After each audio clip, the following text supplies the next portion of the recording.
They journey across the forgotten highways, haunted battlefields, abandoned towns, and shadowed back roads of America, where every legend begins with a story people swear is true. From ghost lights in the desert, to restless spirits trapped in old prisons, from creatures said to roam deep forests, to places so strange, locals refuse to speak of them after dark. These are the mysteries woven into the fabric of America itself. Every pin on this map marks another legend, another unexplained encounter, another place where history and the unknown collide. Some of these stories are folklore, some are based on eyewitness accounts, and some remain unexplained to this very day. So dim the lights, settle in, and prepare to follow the signal into another American legend. Welcome to America's Midnight Legends. And now, here's Alien Mike and Sergeant Shenanigator. Alien Mike, what's going on today, man? Another day in paradise. Oh, absolutely. How are you? I'm just living the dream out here. Oh, yeah. Gotta love it. Oh, yeah. So what you been up to this past couple of days? I don't know, not much really. Still a little bit under the weather, but finally getting better. That's good. Other than that, really, really not much. I mean, it's same old over here. Yeah. What about you? Well, I have given my notice to my last job, and I'm ready to start a new chapter. Oh, very cool. So yeah, it's going to be a fun time. Yeah, you excited about that? I am. It's heartbreaking to leave CHI because they've all been so great to me. Yeah. But I think this next spot is where I need to be. Yeah. So there'll be more about that later, I'm sure. Oh yeah. Well, good for you. I'm happy for you, bud. So it was a tough decision, but right. My bosses took it well, and I've even decided to stay on as per diem and cover them when they don't have people that cover the shifts. So make a couple extra bucks here and there. No, that'll be good. Yeah. So yeah. Well, that's good to hear. Yep. So yeah, that's what's been going on here. Just a lot of stress of getting ready to leave a job and then start a new one. Yeah. Yeah. Yeah, there's not much going on here, honestly. I mean, I think the most exciting thing I did was watch the Scotland-Haiti game. Hey, go Scotland. And that was a great game. I don't know what's better, watching the Scotland game or watching the Tartan Army take over Boston. Oh, they took over for sure. They've drank that. I've been watching the TikTok videos, the YouTube videos. They are wild. Oh yeah. Yeah, Sarah told me, I think it was yesterday, that there was a report that said all the bars in Boston are completely out of liquor now. Yeah, I was reading that this morning, that one pub had to call in an emergency order of Sam Adams Lager because they ran completely out. Yeah, it's I've seen a lot about them being over there, and I mean everybody has been so welcoming. Oh yeah, I even saw I think it was the official Boston tourism, or maybe it was even the Boston City, put out a meme that basically said, "Hey, Scotland, my mom said you can sleep over again next summer if your mom's okay with it. Let me know." That's good. Yeah. So that was fun. We did a big thing at my parents' house because my mom being from Scotland. Oh yeah. It makes me laugh because she was never a football fan. And once they got back into the World Cup, like, she would not miss that for the world. So it's been exciting.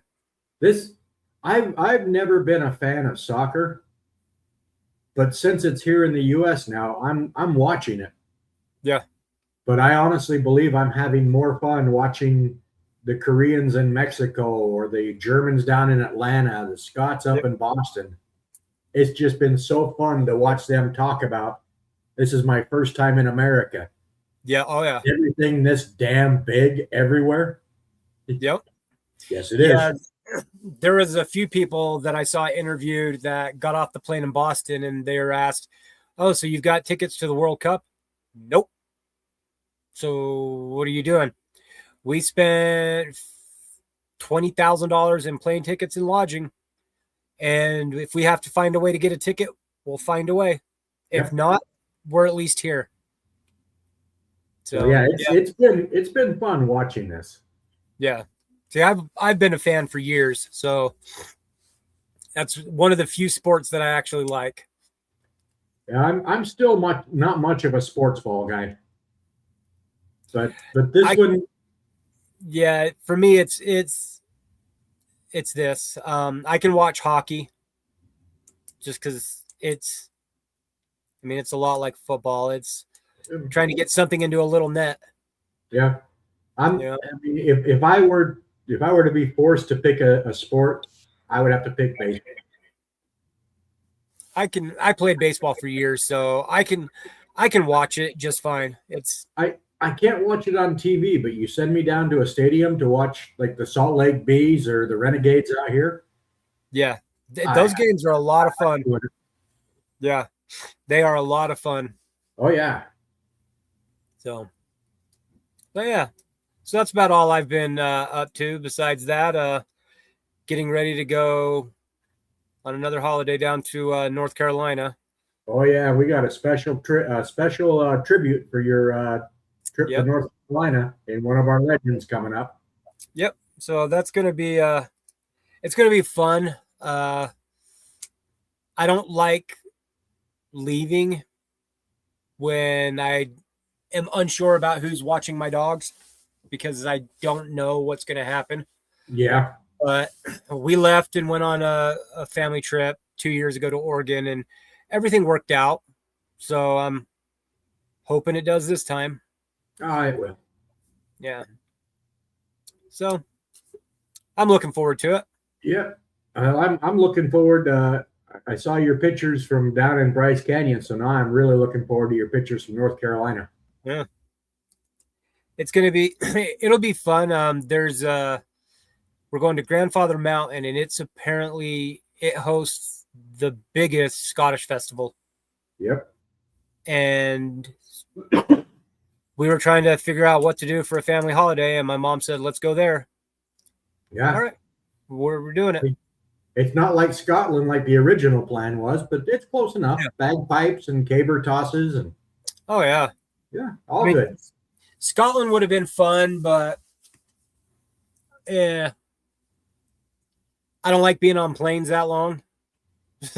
So that's the only thing I hated about flying from Utah to Germany was the amount of hours you were in a plane.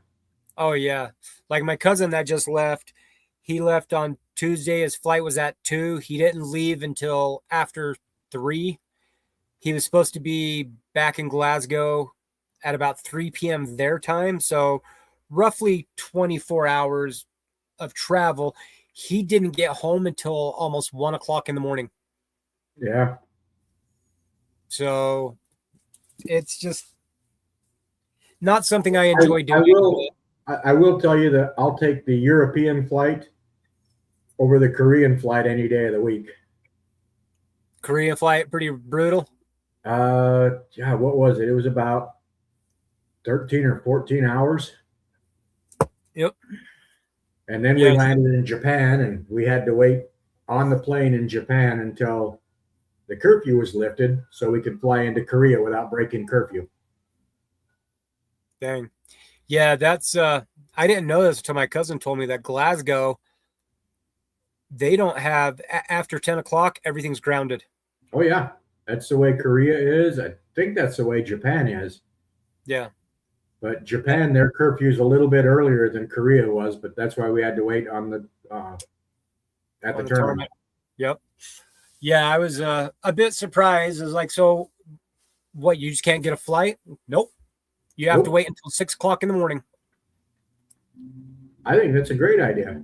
I do too. I mean, up for some of the international flights, but you can make exceptions. Yeah.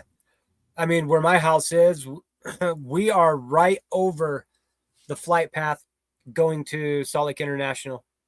Yeah. So, And like, there's absolutely no reason whatsoever to arrive in Salt Lake City at 2:30 a.m. No.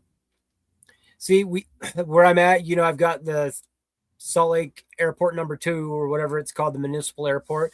So I hear the little Cessnas and the helicopters from the military base going off all the time. Doesn't bother me at all. But you hear the Delta planes and all that have a height level restriction where we're at, and they've been so low I can see in the windows and see the people sitting on the plane. Yeah, and those mountains create a speaker effect when they come out of that higher elevation down to the tops of the mountain range. Yep. You can hear that sound all over the valley. Oh yeah, I'm surprised. Like, there's been a few times I've thought my windows were going to break because they rattle so bad. Yep. But it is what it is, and yeah, it is. Life. So, what have we got going on tonight? Well, I think I'm going to start tonight off with a little story, if you're all right with that. Go for it. Excuse me. So, the last prisoner of the Gothic hanging jail. The old jail stood silent beneath the Louisiana moon, its Gothic arches casting long shadows across the empty streets of De Ritter.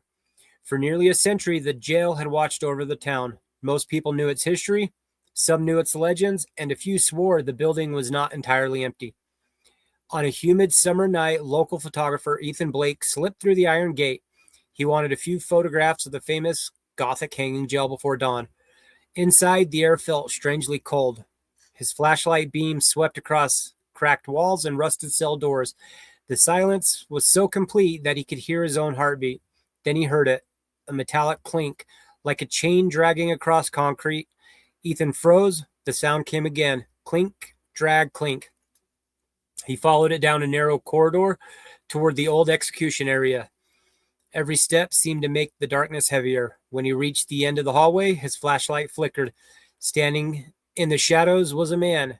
He wore a striped prison uniform stained with age. His face was pale, his eyes hollow. Around his neck hung a huge, thick rope. Ethan stumbled backward. The figure slowly raised a hand and pointed toward an empty cell. Then the flashlight died. Darkness swallowed the corridor. Panicking, Ethan slapped the flashlight against his palm. When it finally came back on, the prisoner was gone. Only silence remained. Shaken, Ethan rushed outside and drove home. The next morning, he reviewed the photographs from his camera. Most showed empty hallways and rusted bars, but one image made his blood run cold. In the doorway of the execution chamber stood the same prisoner he had seen the night before. Beneath the figure, scratched into the dusty floor, was a message Ethan swore hadn't been there before. I never left. The photograph still hangs in Ethan's office today, and locals say that if you visit the Gothic hanging jail after midnight, you might hear the faint sound of chains dragging through the darkness, searching for a prisoner who was never truly there. Never truly set free. Sorry, I can't even read what I wrote. Yeah, there we go. I have that problem all the time. Oh yeah, it's brutal. The little dyslexia in me, I guess. So, but that's where it brings us today. The Gothic hanging jail in De Ritter, Louisiana. De Ritter, Louisiana.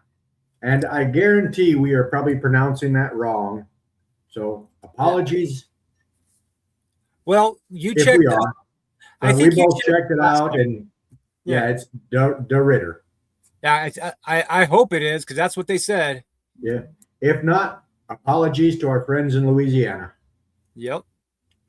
So it's about 100 miles west of Baton Rouge, I believe. 100 miles west, and I believe it's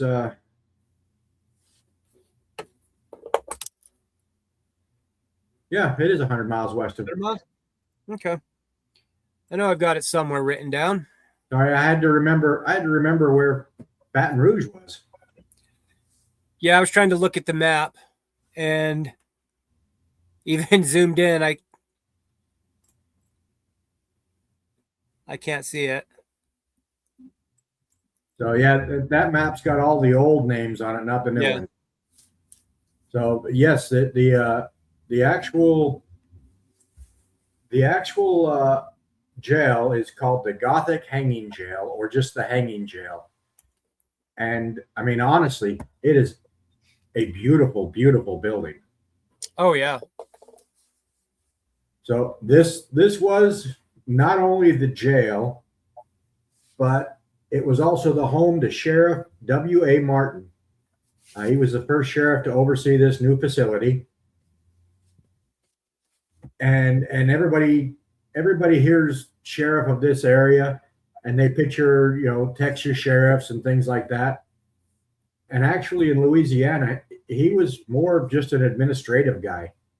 Okay.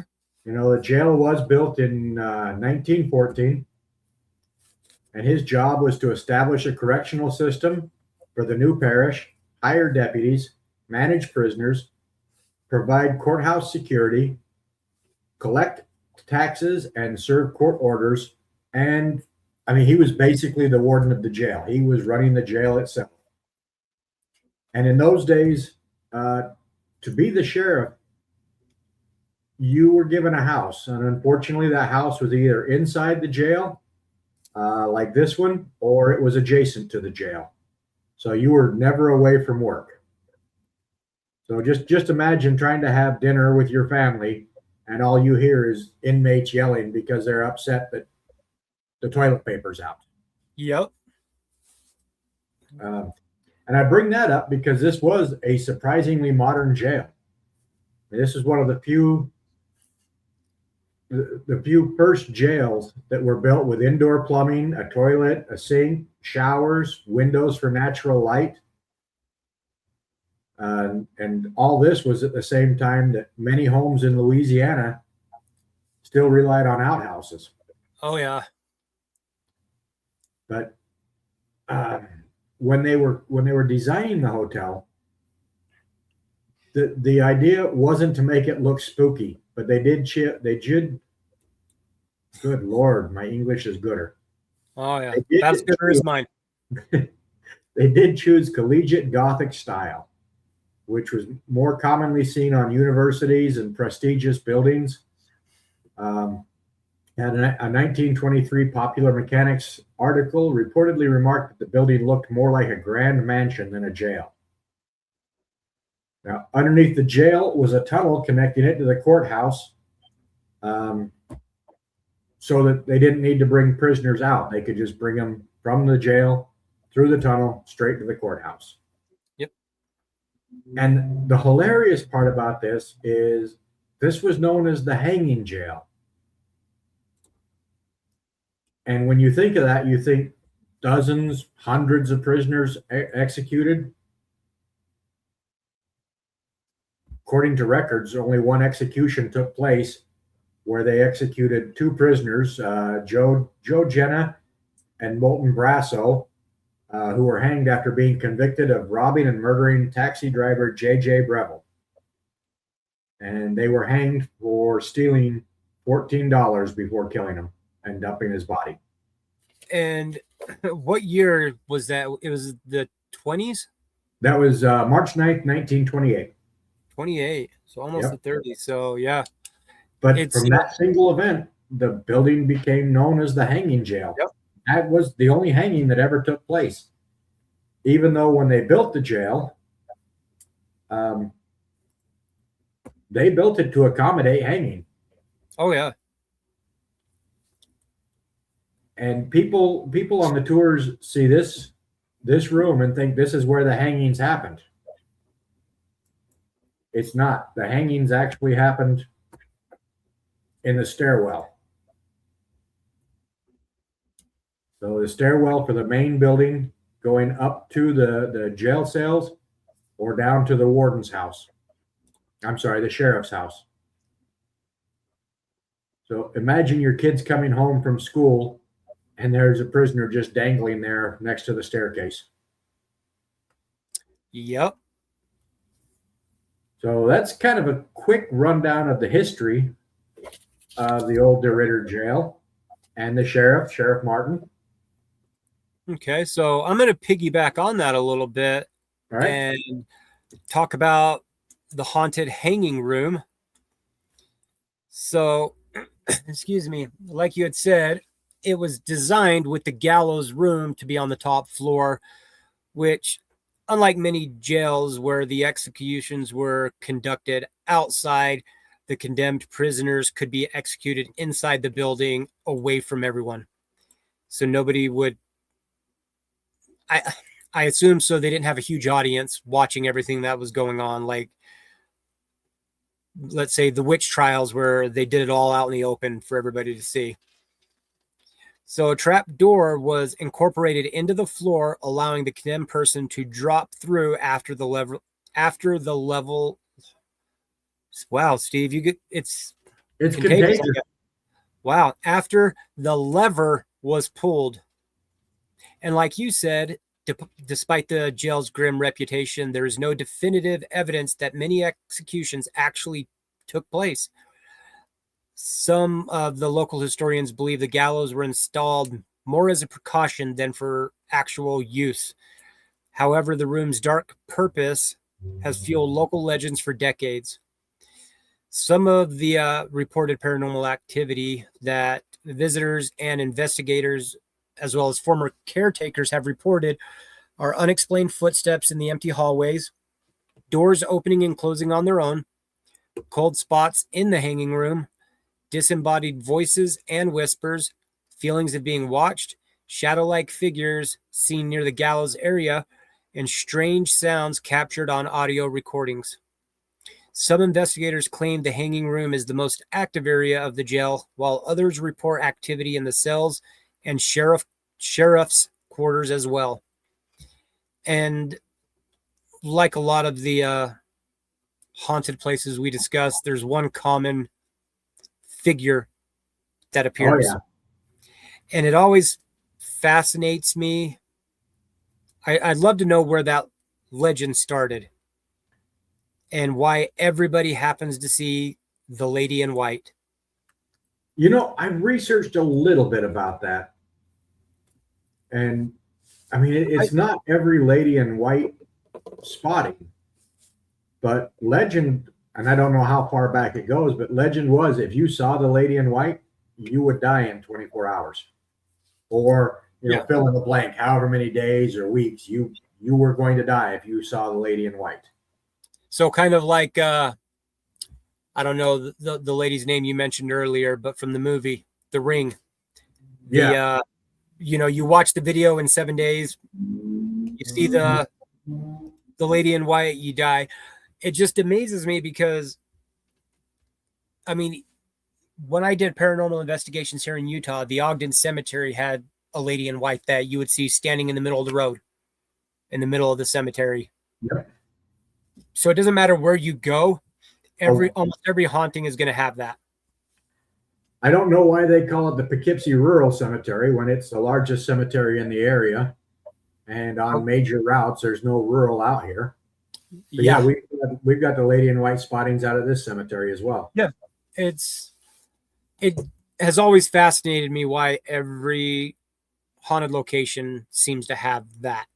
If it's just a story that's, people have heard from other places, and so their mind makes them think that's what they're seeing. I don't know. On the history, I did forget to mention one thing. This jail actually did remain in use until 1984, when that's right. correctional standards actually made it obsolete. Yeah. So yeah, this isn't a jail that shut down in the 1920s or 30s. It remained active all the way up to 1984. Yep. Today, it is on the National Register of Historic Places and operates basically as a museum, a historic attraction, history tours, and in true weird fashion, like us, paranormal investigations during the season. See, that's something that's made me curious with a lot of places is, is it like the old Tooele Hospital out here where I can't remember who it is, but there's a group that run investigations out of the Tooele Hospital that you can pay them and they'll take you on tours with them and you can do investigations there. Like, how does one get into that, into the jail? Things like that, kind of, I'm always curious about. Because I know they do investigations there. I know our good buddy does investigations, but do you have to pay the company? Do you just have to schedule an appointment? Have to make agreements with them first, and then, yeah, they do get a percentage. Interesting. I mean, with what the Tooele one wanted for their investigations, I said, absolutely not. I've done this for too long. I'm not paying you hundreds of dollars to come in there for a couple of hours. Yeah. I mean, it would be fun, but I've seen the prices for that one, and no. Yeah. Not $50, I'll be there. Yeah. And to have to go in and they make you use their equipment and rent it from them and all that. It's like, no, dude, I've got all my own stuff. I'll just come. Yep. Nope, we don't allow that. Nope. Then you're not getting my business. No. So anyway, that's what I've got on. But the shoe would be on the other foot if we were the one running the paranormal investigations. Nope, you can't come in here without paying us. Sorry. Yep. If I had complete access to it to do what I wanted, damn straight I would. I'd want the money. So I don't fault them for it. Because like you said, if it was me, I would do the same exact thing. Oh yeah. So since we're in the hanging area, I did find a story, and this one is kind of weird because I don't know how I feel about this. But this one is, according to local legend, late at night, long after the museum is closed and the lights have been turned off, caretakers and paranormal investigators have reported hearing slow, deliberate footsteps coming from the upper floor, and the footsteps are said to begin near the old cell block, as if somebody's being escorted down the hallway. Witnesses described the sound as heavy boots striking the old floors, followed by an eerie silence before the footsteps begin again. They continue toward the area where the gallows once stood. Then after a few minutes, no more sounds, no more voices, no more footsteps. And some believe these footsteps may be nothing more than the old building settling after more than a century. I don't really buy that one. Others wonder if they are the final journey of condemned prisoners Joe Jenna and Moulton Brasseau, retracing the last path they ever walked on the morning of March 9th, 1928. And this is where I have a hard time believing that one. Is one, at least one of them was hung in the stairwell. Yeah. I mean, I may be wrong. I may have to reach out to the old hanging jail and get clarification on it. But all the stories are like at least one was hung in that stairwell. We're not going to show it because it is kind of a graphic picture, even though it's a dummy. There is a recreation of a dummy hanging in that stairwell. So why would they do that if that's not where somebody was hung? If that's what you guys want to see, just Google it.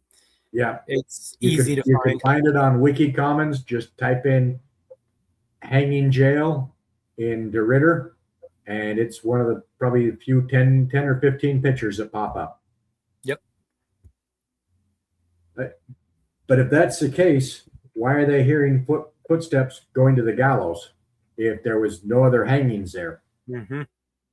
So I started wondering, did this kind of switch over to an Old West style thing to where all of a sudden the sheriff is like, yeah, we're going to execute some people, but we're not doing it officially. It's just going to happen. Yeah. Nobody's going to know. Yeah. And I'm not saying that's what it is, but Well, I had that same thought with, the fact that they built everything the way they did so that they didn't have to parade them in front of everybody and have a crowd. It could all be done all Yeah, self-contained. So were there more that were hung there that we just don't know about, and they just died of old age, or they got sick, or whatever other excuse. so So, but that's what I've got on the footsteps heading towards the gallows, and all whether right. they're true or not, it's a cool story. Oh yeah. So, excuse me. The one I've got next is the Phantom Jailer. So the Phantom Jailer is one of the lesser known ghost stories associated with the jail. According to local folklore, visitors and investigators have reported the presence of a stern looking figure believed to be a former jailer who once worked in the facility. The witnesses have described seeing a tall, shadowy man standing at the end of the hallways, a figure appearing briefly in cell door windows before vanishing, the sound of heavy footsteps making nightly rounds when no one is present, the rattling of keys and the metallic clank of cell doors, sudden cold spots near the old cell blocks. Some of the paranormal enthusiasts believe the spirit is still, quote unquote, on duty. Excuse me, continuing to patrol the jail long after death. Some of the reports describe the apparition as watchful rather than hostile, as though he is checking the cells and maintaining order among prisoners who are no longer there. So visitors also have claimed to hear a man's voice when the building's empty, feeling as though they're being watched while touring the upper floors, capturing unexplained shadows in the photographs, and experiencing electronic equipment malfunctioning during investigations. And that's basically all the information that I could get on it. And a lot of that stuff is common, in investigations. The lady in white, the the paranormal equipment malfunctioning, the cold spots draining your batteries, The etc., shadow etc. figures. Yeah, Yeah, which it's for a lot of that stuff for me personally, I have to be there to believe it, to actually see it, because anybody can say, "Oh, I saw this. Oh, there was a shadow figure," but there could be an explanation for it. So, but it's like you said, it's a really cool story. yeah, it is. I really like that story. It kind of reminds me of the prison guard story of Andersonville. Yeah, exactly. And see that I know there's a lot of history in these places, a lot of tragic things have happened, but if you really pay attention to all of these different places, almost all of them have a common theme. If it's a jail, there's going to be a guard. Yep. You know, like I said before, there's generally a lady in white. You're going to hear footsteps, you're going to see figures, but it doesn't stop me from being interested in it and researching the hell out of it. Oh yeah. Now, I'm just my last story is really quick, Okay. and it's just the opposite of yours. Yours was the Phantom Jailer. Mm-hmm. Uh, when I first joined the military police, I got lucky enough or unlucky enough to work our small little brig on Fort Benning, our small little corrections facility. And this story rings true because every time we get a new batch of pretrial confinees in, was guaranteed this was going to happen from at least one of them. And this happens during the day, it happens during the night. It has been caught on EVP a few times, but not many. It seems like it always dies when people take out their recorders to start trying to capture it. And that is as you're walking down the hallway along the cells, you will hear what people describe as men sobbing or crying. And it's never one particular cell. It moves from cell to cell. And as soon as you get close to the cell, the crying stops. Or on occasion, it has moved 2 or 3 cells down. Mm-hmm. But there is a lot of reports of what everybody has described as men crying. Interesting. I know I read a little bit about it, and out of all the stuff there, I think that would be the one that would probably put me on edge the most. Oh, yeah. You know, I kind of a different story. I saw a video last night of a guy that was, a car had run into a cemetery. It was all smashed up, but there was nothing around that it hit. And was this the white BMW? Probably. I think it was. And keep going. This is a good story. Yeah. It was, if you're on Facebook, just look up Slapped Ham. I think that's whose video. That's page I saw. Yeah. And you can see that it's smashed up, but there's nothing around that it hit. And he hears a woman like loudly crying, begging for help. And as he walks around the car, it goes to the other side and then all of a sudden just disappears and there's nobody there. Wow. And that always, stuff like that, true or not, is just creepy. You know, to hear that, go running to it, even in this jail, expect to see somebody there, and then all of a sudden they're not there, and it stops. Yeah, it's I love this picture. It reminds honestly, me like Spanish. If I could afford it, I would do a ghost hunt there. I don't. Even if they were charging me an arm and a leg, I would go there for that. Yeah, I would too. The building itself is cool. I don't know why, but I get like Spanish. Even the backside of the building looks really cool. Yeah, it does. Yeah, it's it'd be a fun place to visit. I mean, I've driven through Louisiana, but I've never been there. I've driven through Louisiana a lot. Yeah. You know, I'm looking at kind of the map of it, and I went all the way through the more southern part to Texas and then up. So I will give you a funny Louisiana story that has nothing to do with paranormal. Mardi Gras. No, even funnier than that. All right. I was driving truck, and I had heard all the stories about the drive-up margarita shacks. Mm-hmm. And I'm thinking, this can't be true. There are drive-up margarita shacks everywhere in Louisiana. Oh, yeah.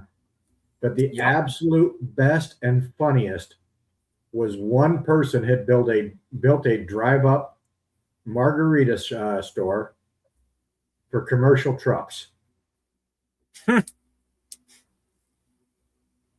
And in my mind, I drive by that and I'm thinking, what an easy way to arrest a truck driver. Oh, yeah. Go up, buy a margarita, leave, and all of a sudden an unmarked state trooper car just pulls up behind the truck and, hey, you got alcohol in there? Don't lie to me. I just saw you leave. Yep. That, I'll give credit to the guys who came up with the idea. Oh, yeah. I've never seen one of those shacks that didn't have a car in it. Oh, yeah. Or a line of cars. Even where I lived in Georgia, they had liquor stores you could drive up to and go right through. I think it was actually near where you lived. Not only was there a drive-up liquor store, there was a drive-through liquor store. Yeah. Where the center of the store was actually open for cars. Yep. and you the just cash drive right register was on one side and all the booze was on the other. and you grab it as you go in and then you pay. Yeah. Yeah. Yep. It's weird. It's sure different than Utah, that's for sure. Oh yeah. Yeah, I can't imagine a Utah Jack and Coke drive up window. We've got enough problems here. We don't need that. That's true. Uh, I think that's why we don't have them out here in New York either. We got enough places you can get in trouble. You don't need to drive up and get in trouble. But yes, the funniest thing I ever saw was that drive-through commercial vehicle margarita stand. I've never seen one, but he had bought easily 3 or 4 acres, so you could pull in and still wide enough to do a U-turn to come back out. That's hilarious. To me, it almost seems like he's in cahoots with the sheriff. I am sure he is, and that's just on the outskirts of Shreveport. Oh yeah, Shreveport's like that. Oh yeah, and who knows? Depending on the year, they probably didn't give a shit. To be honest. Nope. So I mean, anyway, that's all I had on the old hanging jail. That's all I had as well. It was a fun thing to research. Yeah, there's if you're interested, there are some ghost hunters that have done paranormal investigations inside the jail. They range anywhere from a 20-minute video on YouTube to, I think I've seen one at an hour and 10 minutes. Yeah. And it is what it is. It's a paranormal investigation, so the EVPs are, maybe they said that, maybe they didn't, but you can definitely hear things. And if you happen to be down in Louisiana, I highly recommend going out and checking the former Beauregard Jail, the Beauregard Parish Jail in DeRidder, Louisiana. Yeah, Damn. It was. I almost screwed up and said DeRidder, Alabama. That might have caused another civil war. Yeah, you don't mix up those southern states. No, sir, you don't. After they kick my butt, they'll look down at me and go, "Bless your heart." Yeah, when I moved back after high school, I had a habit back here in Utah in high school. I always wore an orange Florida Gators hat. Like the way the hat looked, people out here were like, "Okay, that's just odd. Why Florida?" But when I started wearing it back home, I kid you not, I about got the shit beat out of me on multiple occasions until I finally threw it away. It was like, I'm not, and I didn't know anybody on the team. I don't know anything about American football, really. I just like the look of the hat. Oh, the hat is incredible. Yeah, one was a blue hat and it had a gator head on the front of it, and the other was orange with the blue F. Yeah. And I just liked it. If you're in Bulldog territory, you don't wear Auburn colors. No, you don't wear Auburn or Florida colors at all. Yeah, those are the biggest rivalries. I am 110% sure that all those fine Southern folks that we used to hang with, that are wonderful people, they would cancel church to go to a football game. Oh yeah. Football is I honestly believe it's a bigger religion than Christianity down there, but they'll disagree with me and say they're all Christians first and football fans second. No. Yeah, I don't remember ever seeing the First Baptist Church of Columbus, Georgia, holding a tailgating party in the parking lot. Yeah. Oh, the good old South. I miss it. Oh yeah. There are many times I miss living in the South. Yeah, I do, just because I like that environment. I liked where I lived. I liked how close I was to the beach and fishing and deep sea fishing and just being on the water. But it's the heat. I cannot handle that at all. The heat is ungodly. Yeah, I just growing up hated the cold. It was complete opposite for me, and now it's no, I won't deal with it. There was a place in Columbus, Georgia called Ranger Joe's, and they sold all the military gear, Yep.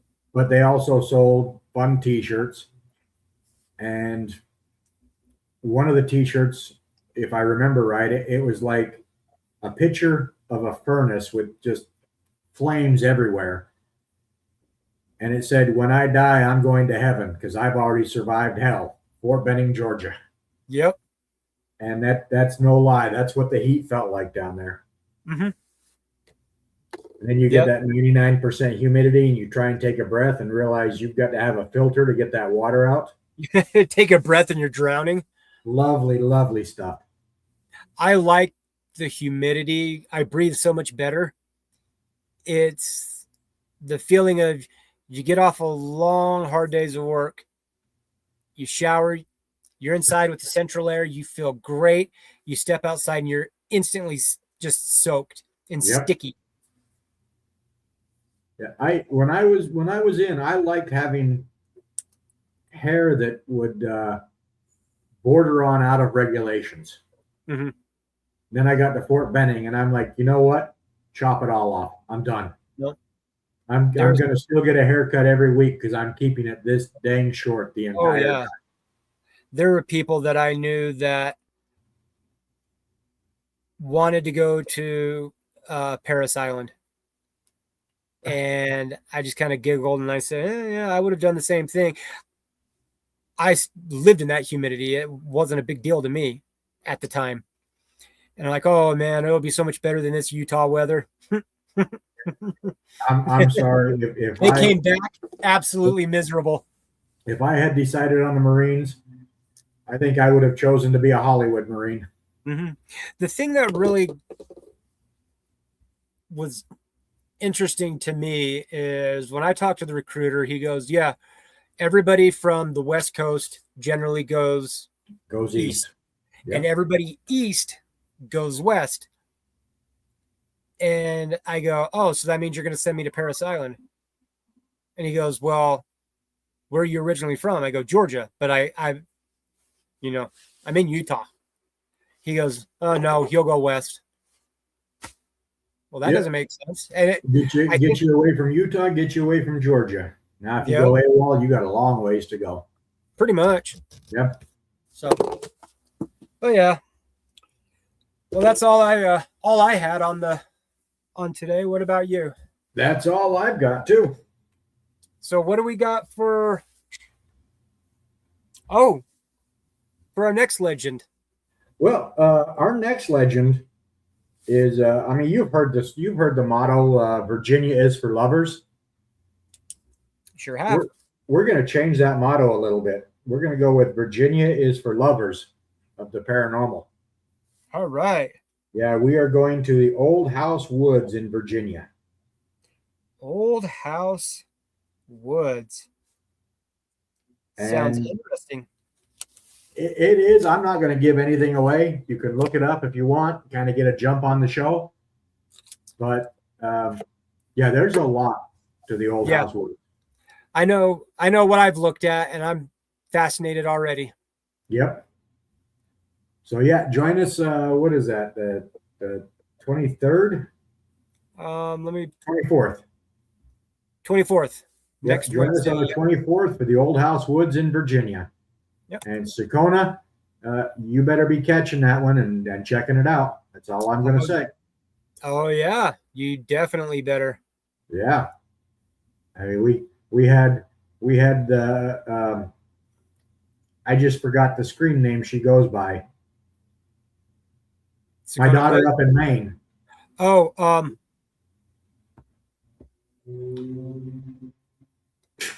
oh man. It's embarrassing. I only see it every time she's on. I see it all the time. And hold on, wait. I know how to find it. Shiara Spooks. Yeah, that's it. She checked out the main show, so Yeah. Sakona, you better be checking out the Virginia show. Yeah, I only remembered that because I looked at our Twitch, and both your daughters were the first ones to follow. Yep. And then for the legends after that, I'm jumping ahead a little bit. That's totally fine. Yep. So the legend after that, where are you going again in North Carolina? Grandfather Mountain. Hey, that works out really well because we're going to do the story of the ghost of Grandfather Mountain. Perfect. Get you some paranormal up at the Scottish Festival too. There we go. Just, if you want any paranormal, I'll be in a kilt with nothing on underneath. I was going to ask if you were going to be properly attired. Yep. All and right. a funny story, I'm sure I've told you, but my mom wanted me to be in a kilt. I said, that's totally fine. I said, but if you want me in a kilt, I am going proper. And no, this is a wedding. No. And I said, take it or leave it. And then I told her, fine, whatever. It's my wedding, but whatever. And I told my grandmother, and she's like, well, yeah, I didn't expect anything. I'd say less, but more. She knew how it was going to be. And let's just say that when I bravehearted the whole wedding and everybody saw everything, my mother was not a happy camper. Yeah, I believe that. But yeah, so the only time that I have actually worn a kilt with unregulation is when I was in New York for the grand opening. And that's just because I didn't want any mishaps. I made the mistake of wearing it properly to one of the Scottish festivals out in Utah when it was at Thanksgiving Point. And after that, I decided I was going to wear it improper. I was going to wear a skirt from then on because the wind out in Lehigh is so strong. I spent most of the festival sitting on the ground with my kilt tucked between my legs because I was doing a little bit of Marilyn Monroe out there with that kilt going straight up. Oh, yeah. Luckily, I wasn't the only one. No. Nope. There were many of us sitting down going, oh, this is BS. Yep.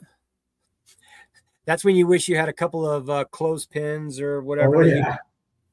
Pull it together in the middle and yeah. So anyway, yeah, join us on the 24th for the Old House Woods in Virginia. And then, I am really looking forward to that story. I think we got a few friends of the podcast we got to mention here, don't we? Yeah, I believe we do. The first one is Colin over at the Horrific Podcast. As you can see by our little scroll, he is on YouTube, so make sure to follow him there. Yep, his channel is in the description. Yep, and he's at, I think, like 3,400 subscribers now. I think the last number I saw, I haven't seen it today live on YouTube, but the last number I saw was 3,304. Yeah, so a big shout out to him. We'd wanted to do this for a long time, and finally he went, just shut up about it and do it already. Yep. You can wait until you have all your ducks in a row and everything's perfect, but that's never going to happen. Something's always going to come up. Just do it. So we said, okay. And here we are almost a year later. And he's also the one that on the first episode said, if things don't mess up, it's not a podcast. Exactly. And, while that's true, I almost wish he didn't say it because something always happens now. Yeah. But I love it. Stupid little alien blorp over there. Yep. And then the other one is Skogan Outdoors Podcast. And that's something I do. I know the guy that does that one. Looks I know. like you. I think so, but you don't see him at all. He looks like me, but you just hear his voice. Well, in my mind, I picture both you and Carl. Yeah, just kind of a mashup of both of us. Yeah, all one person, Yeah. Yeah, Carl, he was on our Sweden episode here. Me and him do an outdoors podcast, camping, hiking, anything like that. You know, we don't do a lot of episodes. It's basically whenever we get some free time with the time difference and scheduling and stuff, but it's fun. So the link's in the description as well for that. And so check both of them out. Links in the description. The link for Skogan Outdoor is an external link. It brings you to Podbean. Yeah, it should be to. There's nothing bad. It's a real podcasting platform. Don't worry about it. Yeah, it's you can find it also on Apple Podcasts, on Spotify, and it's Podbean. And then if you go, there's a website that he set up. I think it's skoganoutdoors.com. Yep. That'll take you to the main website, and you can go from there to everywhere else. I think we're actually looking into taking the audio of our live streams and possibly putting them on Podbean and other podcast platforms. Yeah, I want to do that. And to be honest with you, we've had a few people that have messaged me and asked about that. And that was back in it was end of last year sometime. So it's been a while. Yeah. But because they don't do YouTube, they don't do the live, they only listen to audio. So I'm going to get in touch with Carl and kind of figure out how that's all set up, because he thankfully knows all about that. So yeah, I just get on and record with him, and he's able to publish it. So perfect. But so those are the two friends of the channel. I'm sure we have way more friends, but yep, they're the ones that have got podcasts out there that we support. And honestly, if anybody out there has a podcast that they'd like us to listen to, leave a link in the message. Yeah. We'll check it out. Oh yeah, I listen to quite a few now. I used to not. I always wanted to do one. I just was never that interested in listening to them. But now I'm constantly listening. Oh, I'm addicted to podcasts. Oh yeah. If it's not YouTube at work, it's something on my phone. Yep. Luckily, I've got hearing aids that also are Bluetooth speakers, so nobody even knows I can go sit in a meeting. They don't even know I'm listening to a podcast and ignoring them. There you go. Yeah. So with that being said, get that like and subscribe button down there. Give us a thumbs up, thumbs down if you hated it. Let us know how you feel. Post some comments in there. We do reply to every comment we see. Well, maybe not every. There's been a couple we haven't responded to. Yeah, I try to get to all of them. Yeah, there's a couple that started bringing religion and how we're doing the work of the devil, and we're not responding to those. Yeah. But yeah, put a comment down there. We'll respond to it as long as you're not blaming us for the end of the world. Yep. Give that alien blorp a big slam. That guy keeps us on our toes, that alien blorp. So that little bell icon down there, that's blorp. Smash the heck out of blorp. And not only will that give blorp a headache and make us feel good, but it'll also notify you when our videos are published. Yep. Oh, and with that, I think we are pretty much done, aren't we? I believe so. All right. That's the last. You got anything else? I think I'm good. You? I'm good too. So thank you for joining us, everybody. I hope you enjoyed the show. And until the next time, stay spooky. And keep watching the skies. See you guys. See ya.